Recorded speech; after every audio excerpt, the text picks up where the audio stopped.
In some of our societies, families, and amongst our friends, there are certain myths about mental health that keep circulating, and actually people continue to believe these concoctions. This, unlike the other fact-checking shows, we are demystifying perceptions, myths, stereotypes, misinformation and disinformation about mental health and about people with mental health. These perceptions continue to affect and be a barrier or a danger to the people with mental health issues. My name is Marion Apio.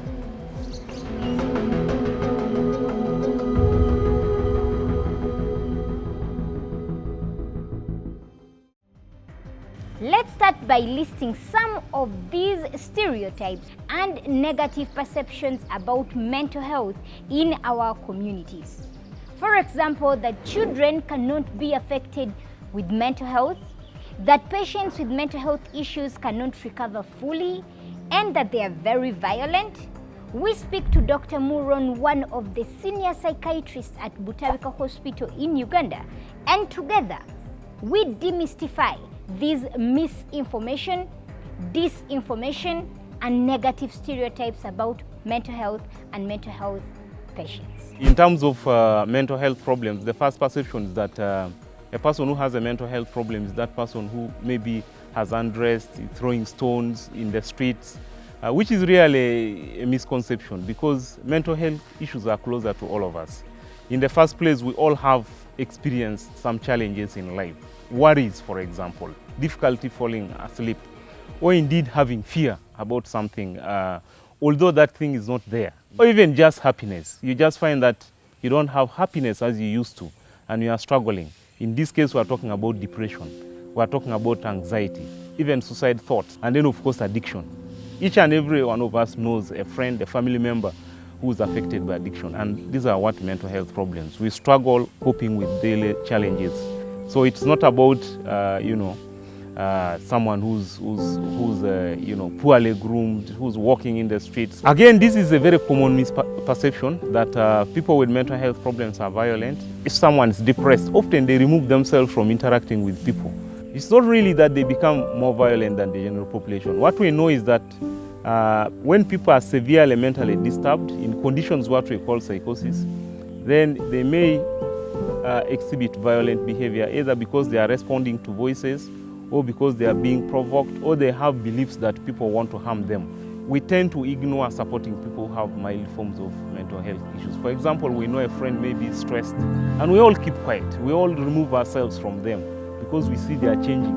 And because of this perception that they must first become very sick, then we miss out to support them early. If someone who's hearing these voices or has beliefs that people are against them are treated early, then it's less likely that the illness will progress with complications of serious violence. Most countries, when they develop mental health programs, they put mental health issues of young people at the forefront of the programming, because most mental health problems start in early adulthood, or in fact in adolescence. And again, depending on the challenges which communities follow. For example, just think about this COVID era. All the challenges which we have had during COVID affects young people more. But even before, we knew that about 20% of children and adolescents experience some form of mental health problem. And parents are not aware. And sometimes the response from the schools and the parents actually makes the condition worse. So suddenly, mental health issues of young people are a concern. So we need to have a conversation so that people know signs of mental illness, how to support people who are going through stressful life conditions. And when we experience them, we should come out to seek for support from friends, family, and then of course our health professionals. Because mental health issues are not only issues of the Ministry of Health. They are much more broader, because we still think that to promote mental health means treat people who are unwell, which really is not the case. How do we put a stop to mental health stigma? According to National Alliance on Mental Health Illness, there are 3 steps for being stigma-free. Step 1, educate yourself and others. Understanding mental health is not only about being able to identify symptoms and having a name for conditions, but dispelling false ideas about mental health conditions as well. Step 2, see the person, not the condition. condition. Whether you are a friend, family member, caregiver, or a medical professional, getting to know a person and treating them with kindness and empathy means far more than just knowing what they are going through. Step 3, take action. We should all take action and push for better legislation and policies to improve lives for everyone.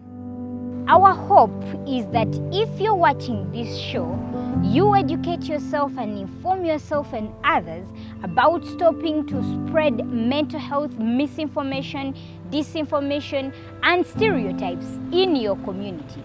Our bigger hope, though, is that every person with mental health issues can live in a world that is full of positivity and one that is free of mental health stigma, stereotypes, and misinformation.